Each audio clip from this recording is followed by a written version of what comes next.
Community members in Ipokia, Ogun State have launched a crowdfunding campaign to rehabilitate Odepeta Methodist Primary School after the distressing image of its decaying structure surfaced online. The school, plagued by cracked walls, broken roofs, and missing doors, has drawn widespread concern over people's safety.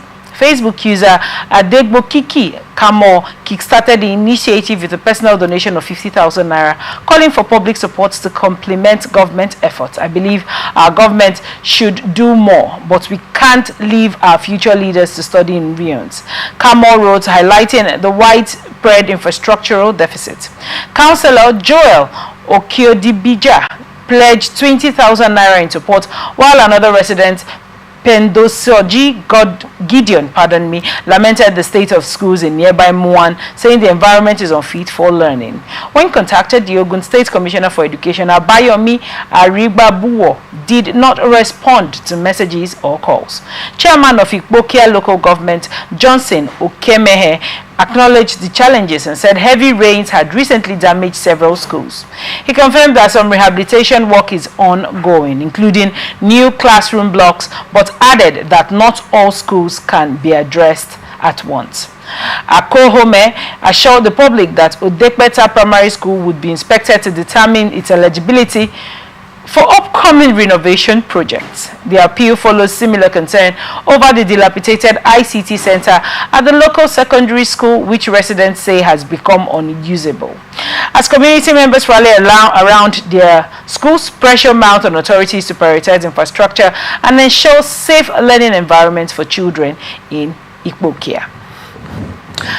What are your thoughts on this report?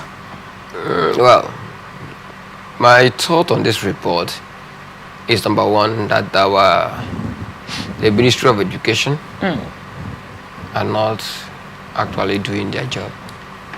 Okay. Two, the elected leaders of that constituency, okay, they are not taking the people they claim to serve serious.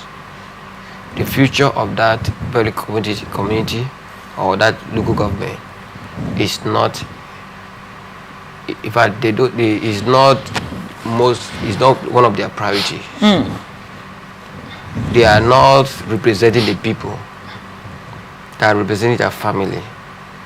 Now, when I read the story of this dilapidated school building, I saw it on what actually sparked this contribution is because the school was published on the Facebook, on the social media. So it became a shame to them. And this young man who actually voluntarily canvassed for this crowdfunding saw it and then decided to make a move, decided to raise, talk to one or two, raise a concern that makes them to say, okay, let's look into it. Imagine almost over 95 schools, based on the story, be in this same condition. Now, and this is a place where they have leaders. Right. This is a place where they have chairman. This is a place where they have council. How big is that local government that they have over 95 schools has been in this condition, that they cannot, or they are not aware? Are they not visiting their communities to see these things? Were they not part of that schools? Did they go through the school? What heavy rain has fallen that all of these numbers of schools get bad at the same time? Now, there is a budget in Ogun State of 1.55 billion naira. Now, for schools, there is a total budget of 177 billion for schools. Then the budget is over $1 trillion. Do you think that money is being put into good use to the schools? Because rains are not something that we do not expect in Nigeria. It doesn't fall out of a vacuum. Rainy season, we have two, the seasons we have include rainy season and dry season. Everybody ought to prepare for the seasons before they come, right? Now, given this amount in budget, 177 billion naira that was laid aside for education, what do you think that money is being used for if we still have dilapidated schools? The problem is, like I said, people who are given this office, some of this office are ceremonial office. They don't take action. They don't take decision by themselves. They are there because somebody put them there. And the people that put them there You know, when a lot of offices you see today that has been occupied by individuals are not by merit. They are by appointment. Right. So, appointing you does not mean that you are there because you are just answering that name. But you are accountable to me, not to the people. So when they enter the office, the budget being passed about 170 billion for the education in that particular state. Before the appointees and everybody who bring you there, who recommended you, who will introduce you, and all the rest, before they will finish taking care of themselves. Because if you tell me they are putting that money, and this is a budget that comes yearly, if they actually put that money, let's assume this 170 something billion is being properly used at that particular state, maybe that year, and they want to fix 5 schools, and they fix it in a way that it can withstand any form of weather. Within a period of 2-3 years, out of that 95 schools, more than 40 will be fixed, and that 40 can stand a test of time. Understand now? But the way we are operating our mentality is poor.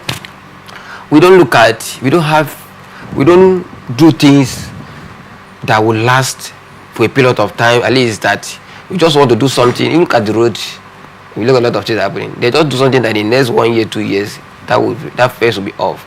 So in the next section of the election, they can use it again for another. So we keep on wasting, we keep on recycling ourselves. We do not have this mentality of building a lasting future. Why do you think we don't have that? The reason is because our mindset is porous. We are just wicked to ourselves. We are just being wicked to ourselves. Now, this school, like you rightly said, there is a local government chairman. There are lots of, of course, they vote, so they will have somebody in the House of Assembly. They have all the good stuff. Let me just come in there. Right. Just give me a second. You know that most of the people in the parastatals of power did attend some of the schools. Why do they see it go to rot without taking action? Like I said, I made a statement here on the last previous story we just did. And some of these people were in this school. They have this mindset. How? They were hungry with the situation of things.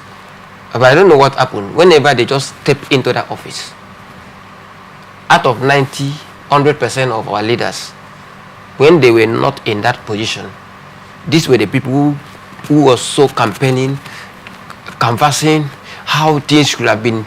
But once they enter there, it's as if they have a different spirit that controls them. And that's why we need to pray always for our leaders. For God to revise, to give them a right mindset. As Nigerians, now when you talk about praying, how many churches do we have in Nigeria? The problem is this. How many religions do we have in Nigeria? The issue is this. Do you think that what we need is prayer? Do you think what we need in Nigeria is prayer, or what we need is accountability? It's accountability, like you said. Prayer has its own part. Also now, right. Prayer has its own part. But if you pray for a man that is not willing, your prayer becomes effective in the life of a man that is hunger, that has this quest to do something good. So when you pray, it enables the prayer, now makes it easy for him. Asana. Well, if it's a man that his heart has been sealed with hot iron, it takes only God's intervention. That's why I said our mindset. One time we begin to have the right mindset. Imagine, can you tell me you're a commissioner in a local government state where your constituency, where these things are happening, you don't even have and you can't sit down and have a rethink. It's because our conscience is dead. It is only a dead conscience that cannot reason right. So that local government, this school I saw on the social media, it shows that when you saw the school, what came to your mind? I was I can't remember when I saw that kind of a school. Now, did you see the report by the Commission of Education that they will go there and see if it qualifies for immediate action? The reason is that because they have not been doing their work. Their work ends in the office. They don't go there to checkmate. There's no check and balance. There's no people. There's no men on the field. to go around to see how this. You know, before when we were in secondary school, I remember those days, before you know why in the school section, it's all Ministry of Education, push in, unannounced. Right. So when they come, everybody will start, the principal will start running around because they win. But now, before they make any move, they have made calls. You start seeing them do one or two things to make it look. And sometimes they don't even take assessment of those things. They just go there, you give them a package, and they go back. So until we desire for a change and desire to do the right thing, the resources for a transformation of this country, God has all given to us. This country has enough to change our environment and to give us a better life. But our hearts have been sold out. We are wicked. And I pray God will help us to give us the right mindset. Because if you like it or not, you cannot take God out of this issue. We are all free moral agents. We have the right to do anything we want to do for ourselves. Because God has given us the power. But at the same time, we also need God to help us to take away the heart of stone and give us the right heart of humans. Thank you so much for your insight on that report.